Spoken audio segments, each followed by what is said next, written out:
Estudos científicos recentes vieram realçar a ausência de conhecimentos dos médicos e enfermeiros em formação sobre os dispositivos de oxigenoterapia e a sua correta utilização. Existem também muitas ideias falsas no que se refere à oxigenoterapia e isso leva a que muitos doentes das enfermarias gerais sejam tratados incorretamente. O material aqui apresentado descreve os principais tipos de dispositivos normalmente utilizados na administração da oxigenoterapia. Esperamos poder assim aumentar o nível de conhecimentos no âmbito desta disciplina tão importante. A apresentação está dividida em 3 secções. Dispositivos de oxigenoterapia, como funcionam e que nível de FiO2 é possível alcançar. Umidificação. Definições, indicações, precauções e possíveis complicações da oxigenoterapia. Dispositivos de oxigenoterapia, como funcionam e que fração de inspiração de oxigênio é possível alcançar. Os dispositivos de alimentação de oxigênio podem ser divididos em 2 categorias. Os que satisfazem uma parte e os que satisfazem todas as necessidades de ventilação do doente. Os dispositivos de baixo caudal, também conhecidos como dispositivos de desempenho variável, fornecem oxigênio com caudais inferiores às necessidades inspiratórias do doente, pelo que este inspira igualmente ar ambiente adicional. Os dispositivos de caudal elevado, também conhecidos como dispositivos de desempenho fixo, fornecem caudais que correspondem à totalidade das necessidades inspiratórias do doente. Analisemos primeiro os dispositivos de baixo caudal. Vamos olhar para as diversas opções disponíveis. As cânulas nasais constituem uma das formas mais comuns de administração da oxigenoterapia. O oxigênio pode ser administrado a 6 litros por minuto ou menos em adultos. Débitos de 4 litros por minuto ou inferiores não carecem de umidificação, utilizadas com débitos muito reduzidos em crianças, leves e geralmente cómodas. Os doentes conseguem comer, beber e falar. Os doentes que só respirem pela boca podem beneficiar com este dispositivo. As vias aéreas superiores têm de estar livres e desobstruídas, disponíveis com diferentes formatos de garra. A cânula nasal é composta por 2 garras flexíveis fixadas ao tubo de alimentação de oxigênio. As garras são inseridas nas narinas do doente, passando o tubo em volta das orelhas e regulando o dispositivo articulado de modo a assegurar que fica bem assente. O oxigênio passa pela cânula e entra na nasofaringe do doente, que funciona como um reservatório anatómico. Como referido anteriormente, a concentração de oxigênio recebida pelo doente varia. Contudo, caudais de oxigênio de 1 a 6 litros por minuto fornecem até 44% de O2 à maioria dos doentes adultos. Em doentes adultos. Estão disponíveis vários tamanhos para adultos, crianças e recém-nascidos, bem como uma série de formatos de garra aplicáveis a diversas circunstâncias. Garras retas são a configuração original e ainda são as mais utilizadas nos hospitais. As garras curvas estão concebidas para direcionar o caudal de oxigênio num sentido posterior e não ascendente, em direção aos seios frontais. Nas garras largas, o diâmetro aumenta em direção à extremidade, o que causa o abrandamento do gás à medida que entra no nariz, sendo por isso mais cómodo para o doente. As garras curvas e largas combinam as melhores características das 2 opções, libertando o oxigênio mais lentamente e mais afastado dos seios frontais.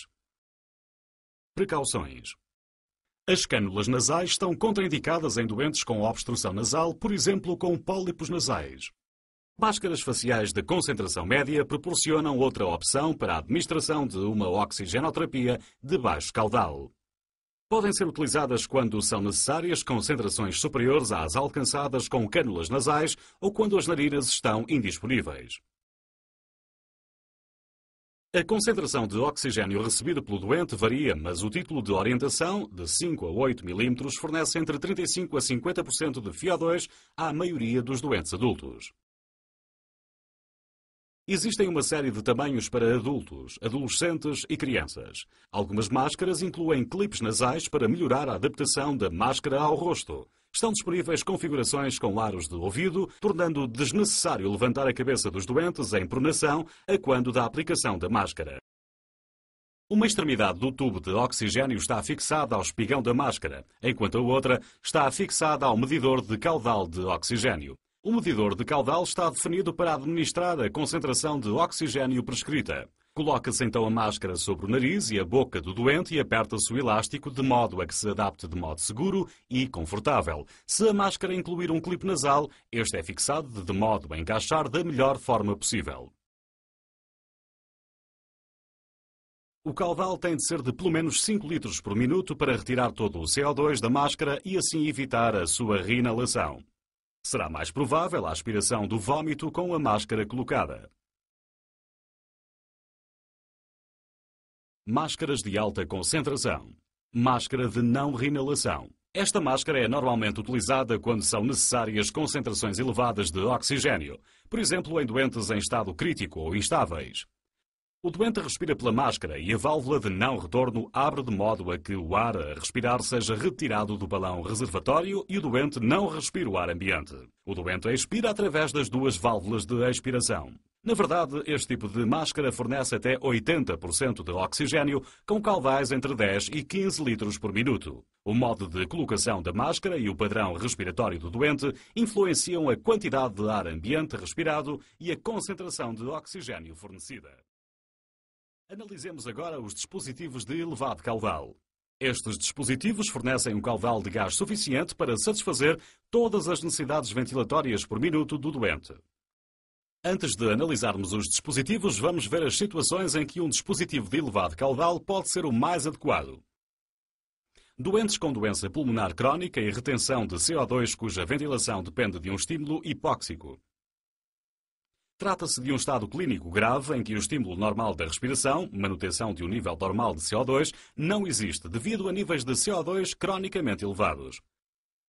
A respiração é então estimulada por hipóxia. Se forem administradas a estes doentes concentrações elevadas de O2 e o respectivo nível de PaO2 subir demasiado, pode perder-se este estímulo hipóxico respiratório. Pode ocorrer hipoventilação e o nível de CO2 sobe muito, conduzindo ao coma e possivelmente à morte. Neste caso, é mais adequado um dispositivo de caudal elevado em que a concentração de oxigênio possa ser controlada cuidadosamente através de gasometrias ao sangue. A concentração do oxigênio inspirado é determinada pela configuração do dispositivo e não pelo débito e profundidade respiratórios do doente. Clinicamente são utilizados dispositivos Venturi para aumentar o caudal de gás em direção ao doente, já que é possível administrar ar utilizando o princípio de Venturi. Estes dispositivos podem ser utilizados para administrar concentrações precisas de oxigênio, misturando ar com oxigênio. Os dispositivos de alta concentração mantêm uma concentração constante do oxigênio inspirado, que é fornecido em todo o ciclo respiratório. Utilizadas máscaras que forneçam apenas uma só concentração conhecida de oxigênio, por exemplo, 24%. Estão igualmente disponíveis com válvulas Venturi intermutáveis e codificadas com cores para diferentes concentrações. Ao utilizar uma máscara Venturi, selecione uma válvula Venturi com a concentração de oxigênio indicada e fixe a máscara. Fixe uma extremidade do tubo de oxigênio ao espigão da válvula e a outra ao medidor de caudal de oxigênio. Defina o medidor de caudal para o caudal impresso na válvula. Coloque a máscara sobre o nariz e a boca do doente e aperte o elástico de modo a ficar bem seguro e confortável. Se a máscara incluir um clipe nasal, este deve ser fixado de modo a encaixar da melhor forma possível. Atenção! Com requisitos de oxigênio superiores a 40%, a válvula poderá não gerar um caudal total suficiente para satisfazer necessidades inspiratórias elevadas. Está fortemente disseminada uma ideia incorreta de que a concentração de oxigênio varia com o caudal de oxigênio. Se o débito de oxigênio aumentar, o caudal total do doente aumenta, mas a concentração mantém-se igual. Uma desvantagem nas válvulas Venturi de concentração fixa é que para mudar a concentração administrada ao doente é necessário substituir a válvula. Esta dificuldade pode ser superada utilizando uma válvula Venturi regulável. Com uma válvula Venturi regulável, a rotação da manga aumenta ou diminui o tamanho da janela de entrada de ar. Por sua vez, este procedimento altera a concentração de oxigênio. Isto significa que a mesma válvula pode fornecer uma ampla gama de concentrações. Dado não ser necessário substituir a válvula sempre que se altera a concentração de oxigênio prescrita, estas alterações podem ser efetuadas rapidamente. Isto significa igualmente que o hospital não tem de manter em estoque 6 válvulas diferentes. Características. Válvula Venturi regulável intersurgical. Pode ser definida para concentrações entre 26% e 50%.